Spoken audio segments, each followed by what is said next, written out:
Ασχεροκουκούλωστα. Μάλιστα. Λέω θα το κόψω το ρήμα. Θα το κόψω. Παίρνω κουραλόδια, κομπολογάκια, τσίκλες, καραμέλες, ματζούλια και μείνω τις τσέπες μου. Το κόβω για λίγες μέρες. Και απάνω που λέω δόξα τω Θεώ το κόψα, κραπ, πλακώνει η εφορία. Και τι σχέση εφορία με το τσιγάρο. Πώς δεν έτσι, έτσι και παρά έτσι. Σου έχει τύχει να προστάς την εφορία, να σε ταπεί και να βαστάς και η άκρη στο τσιγάρο. Ρώτα εμένα. Γι' αυτό λέω θα το ξανακόψω. Το ξανακόβω, το ξαναρχίζω, το ξανακόβω, το ξαναρχίζω. Άλλη εφορία. Όχι, μια τα γραμμάτια, μια το ίκα, μια το σίκα, μια το μπίκα. Σίκα. Τρόπος του λέγει μπρέφε.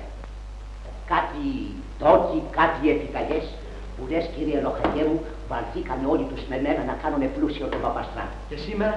Η τελευταία φορά που το έκοψα. Βρε εσείς, λέω στους υπαλλήλους μου, έτσι και με δείτε άλλη φορά και ξανακαρνήσω, να έρθετε και να με φτύσετε όλοι στην Αράδα. Βάλατε στοίχημα. Κάτι χειρότερο. Έδωσα λόγο τιμής.